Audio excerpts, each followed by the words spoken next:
Coming up on this edition of New England Ski Journal, it's March and the spring skiing season is here. And for some of you, that means a trek to Mount Washington and Tuckerman Ravine. We'll show you the thrills and dangers of the annual backcountry adventure. Plus, the resorts are all still open and there's still plenty of snow and spring fun to be had. Hello again, everyone. I'm Meredith Gorman, your host of New England Ski Journal. It's been a few years since we've had a winter with this much cold and this much snow up north. That's great news for both skiers and snowboarders. And with the change to spring, many outdoor enthusiasts are already planning their trips to Mount Washington. The springtime is the best time to take on Tuckerman Ravine, but for one young filmmaker, Tuckerman is just one of many backcountry adventures he's been on.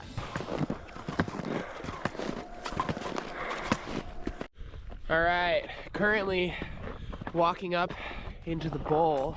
For me, I feel like it's just the coolest sport in the world. It's beautiful to spend the day connecting with nature, climbing up through various terrains, sometimes technical terrain that you need ropes for, and then you get to the top, click in, and now you get to enjoy the ride. The Tuckerman Ravine is kind of the birthplace of American steep skiing. It's an east-facing glacial cirque, and as the storms come through in the winter, the wind blows the snow off the upper reaches into the mountain and kind of stuffs it into Tuckerman Ravine. People have been doing it since the days of wooden skis. It's been a proving ground where some of the best skiers have laid their turns, and some of the aspirants have either rode it feet first or face first.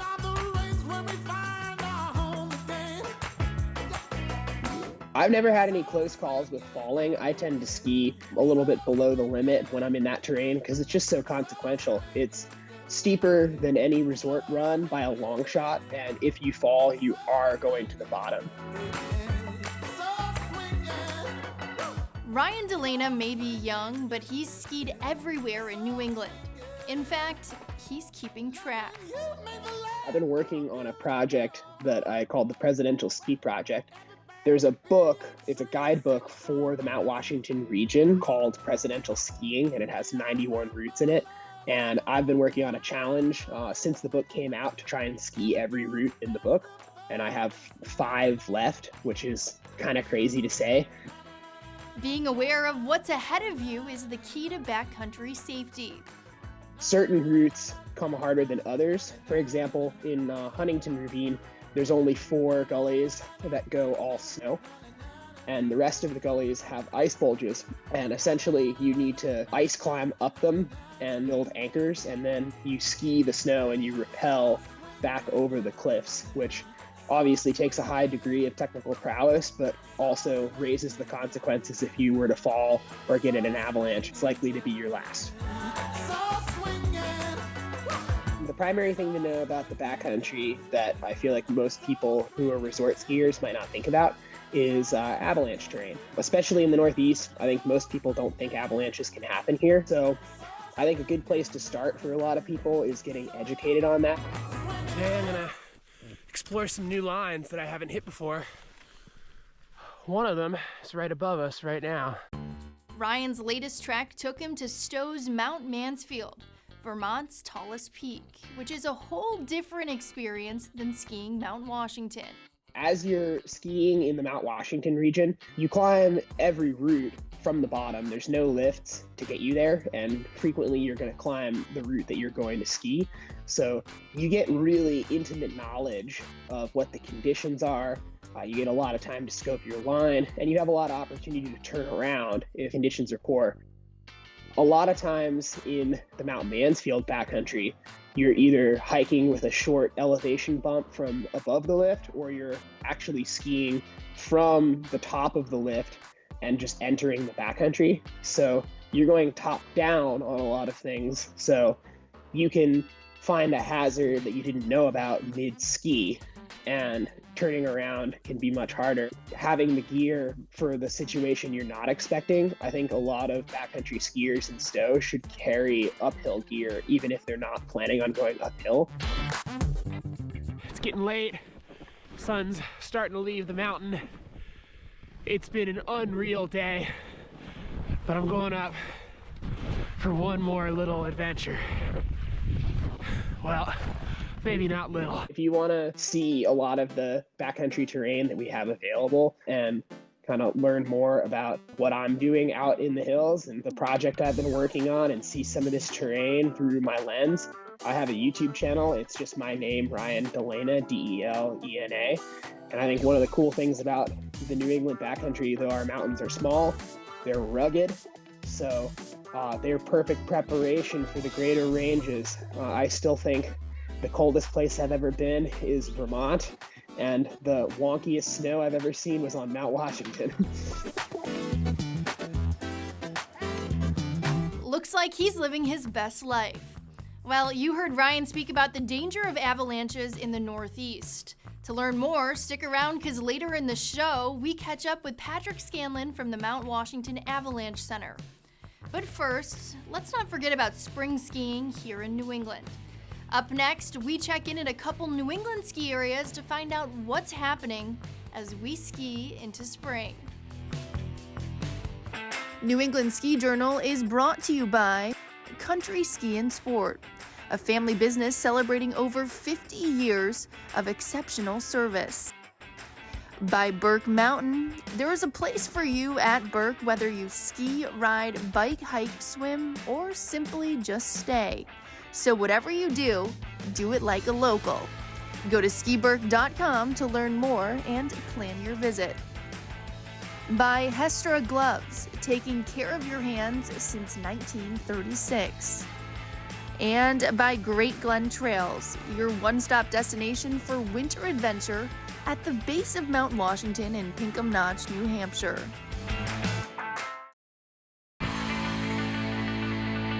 Hey everyone, Jay Stenson here from Country Ski and Sport, and today I want to talk to you about the most important part of equipment to get you out on the mountain, your boot. Nowadays, you can pretty much buy anything online. It's quick, convenient, and usually it's the cheapest option, but that doesn't always mean it's the right choice. Your ski boot or your snowboard boot is the most important part of your equipment, and a proper boot fit is critical to your safety and your performance on the mountain. There are so many different ways that a boot's going to fit your foot, and your foot is so much different than everyone else's, which is why it's crucial for you to see a boot fitter. Come to Country Ski and Sport and take the time with one of our boot fitters so that we can go through our process to make sure you get the right boot. When you're ready for a new boot, our boot fitter will get you into the perfect fit. We'll make sure that your heel and ankle are properly stabilized, we'll give you the right amount of room in your toe box, and help you try on boots with different widths and volumes to fit your foot perfectly. Stop into one of our stores in Hanson, Quincy, or Westwood, and we'll make sure that we get you in the right boot for this ski season. Although it's been a cold winter, New England ski resorts are enjoying a great start to spring. It's the snow, and they've got lots of it, and most resorts will be open through March. I can't remember when it's been this good continually through the winter. We had a great early season, warmed up a little bit at Christmas, and then it's just been nonstop cold weather, great snow. Even when there's no storms going on, we get snow at Bretton Woods. We're usually open through mid-April, and I haven't heard any discussions yet about whether that's going to change this year or not. At this point, it looks like we should have a nice long season. So what events are happening at Bretton Woods? We have the beach party coming up March 29th. So that's always a lot of fun. There's a pond skimming contest, there's music, there's food and drink specials. When you have the combination of lots of snow and warm sunny temps, there's just something makes that special. Just great conditions, ski anywhere you want, in the glades, on the trails, and still have nice sunshine. Speaking of the glades, skiers have been talking about the Stickney Glades for a real old school experience. The trails even come complete with a log cabin. It's like this magical place. It's everyone's, secret spot, even though a lot of people know about it. It takes a little work to get out there, so it's not usually crowded. It's a modern T-bar, but it kind of gives the people that feeling of going back in time and just being out in the woods, really friendly staff. And then the glades are just wonderful. They're, everything from a kind of a nice beginner glade up to a little more expert glade. And just that feeling of remoteness. You turn around, you look back at the main part of the mountain, and it looks pretty far away. It just gives you that feeling of being out in the middle of nowhere. Closer to home, Wachusett Mountain has also benefited from consistent snowmaking all season. The consistent cold temps mean that the snow has stuck around, and the bases are really solid and the conditions are great. We just actually launched our rest of season pass. That's valid from March 3rd until the end of the season. It's unlimited pass, basically just for spring skiing. It's $289. It basically pays for itself in 3 visits, so it's a great deal. April 6th is their expected closing date, so there's plenty of days to get some runs in. We'll probably do all the closing day festivities on April 6th. We'll do our pod skim and we'll do the cardboard box race. For kids, they build their best vehicle out of cardboard and duct tape, and then they all kind of ride them down the hill, and we award prizes for most creative and best run, stuff like that. Stay with us on New England Ski Journal. We have a report on the Mount Washington Avalanche Center and all their good work coming up. But next, while most resorts are wrapping up, Killington is just beginning their spring ski season. New England Ski Journal's Base Camp podcast is the weekly podcast on the New England ski scene and beyond. Be sure to download Base Camp wherever you get your podcasts or at skijournal.com. Welcome back. This is our spring skiing edition of New England Ski Journal. And as most of us know, New England's largest resort at Killington is pretty much always the last to close. But what's the latest date in the summer that they've stopped skiing? Well, that happened in 1997 when the resort closed on June 22nd. That's going to be tough to beat.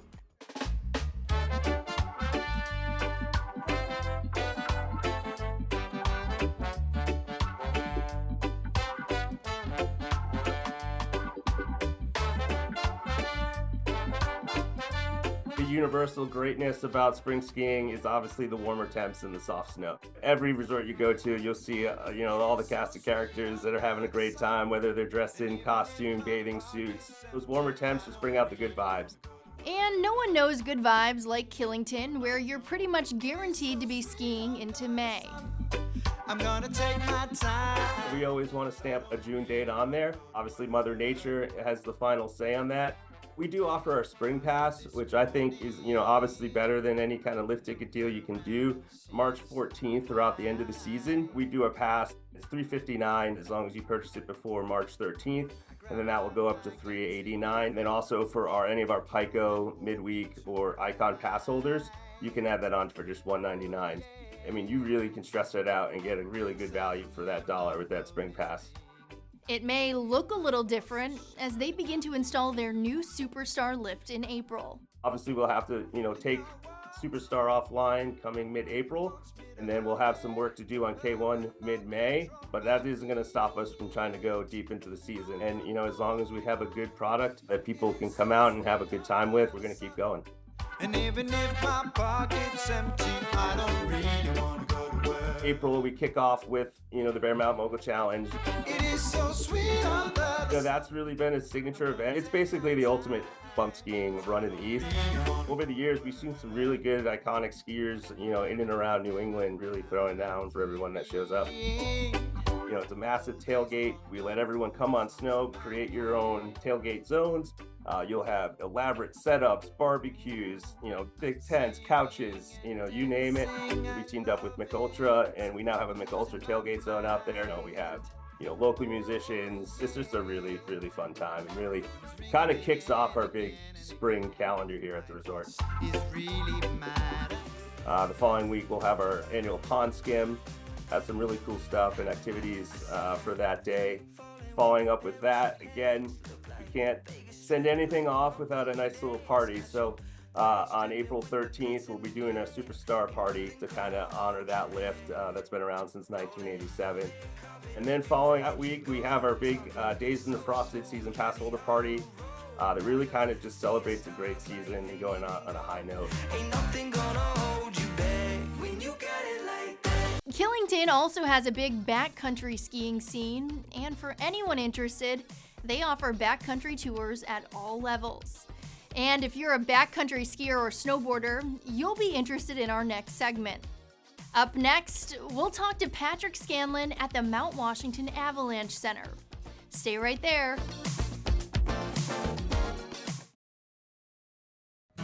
New England Ski Journal is your complete source for skiing and the outdoors in New England. With some of the best writers and photography in the industry, New England Ski Journal will inform and inspire you with insight and advice on the ski and outdoor scene like no one else. From special destinations, resorts, lodging, gear, backcountry gems, the après scene, as well as summer and fall experiences, New England Ski Journal is your go-to source for guide and adventure. Log on to skijournal.com/subscribe to start your ski and outdoor experience today. If you're looking for daily content on the New England ski and outdoor scene, skijournal.com has you covered, delivering insider information with their expert lineup of ski and outdoor journalists in the industry.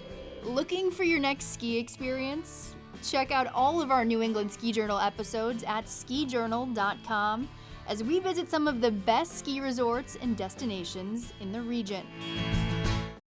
Backcountry skiing is more popular than ever.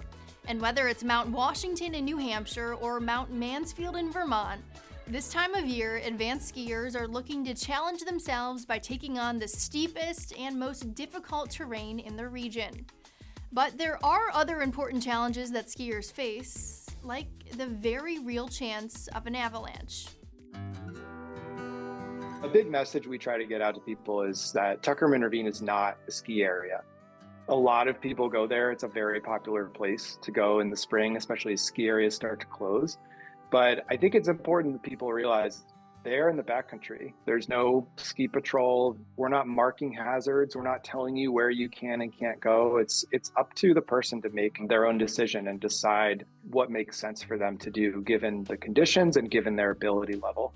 Treat going to Tuckerman like you're going into the backcountry, and getting hurt up there, it can be not great and it can take a long time to get out. Avalanches are often thought of as a Western U.S. danger, but as the people at the Mount Washington Avalanche Center know, that's just not true. We put out a daily avalanche forecast in the winter months, and that's for an area that's about 100 square miles, and it's mostly the presidential range. We're using weather data that's from the Mount Washington Observatory. We're using weather data that comes in through the National Weather Service. And we're also using weather data from weather stations that we own and operate that are in our forecast zone. There's one right in Tuckerman Ravine where we're collecting daily measurements on snowfall totals, on temperature, on density of new snow. And we essentially frame the hazard on any given day under kind of a 5-scale framework. And that goes from low to moderate to considerable to high to extreme. Every time we have a significant snowstorm, you can expect some level of avalanche activity. Sometimes avalanches happen naturally. We have a lot of wind here on Mount Washington and the White Mountains. And so a lot of our avalanche problems are driven by wind. And when you have the combination of new snow plus a lot of winds, you get snow transporting from one side of the mountain to the other side. And that can lead to really, really big destructive avalanches here. The other way they can happen is by somebody triggering them. Like this recent incident in Mount Washington's Airplane Gully. Radio! Oh!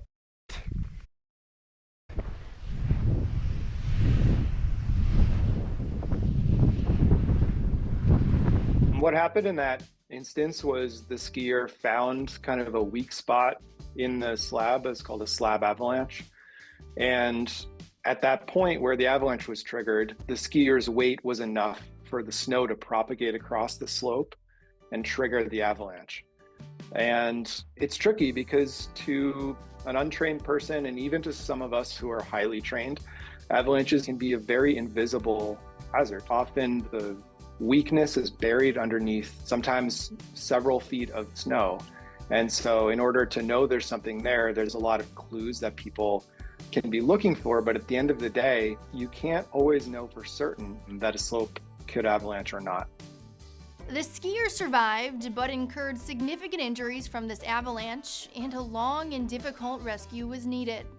I think the biggest misconception that people make is they actually underestimate the capability and the force of an avalanche. It can be easy to say, oh, that's just a little bit of snow falling down a slope and you're just falling with the snow, and so snow is soft, and so you're probably going to be fine. But what's much more common is that you actually have very, very little control over how fast you're going, and your ability to sort of get out of the avalanche and your ability to stay on top of the snow. You're sort of at the mercy of the avalanche at that point.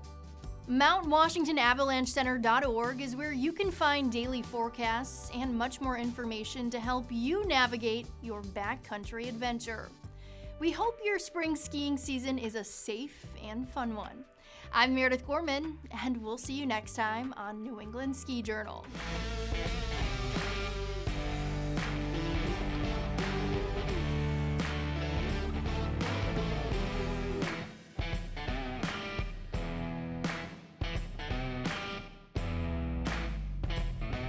New England Ski Journal is brought to you by Country Ski and Sport, a family business celebrating over 50 years of exceptional service.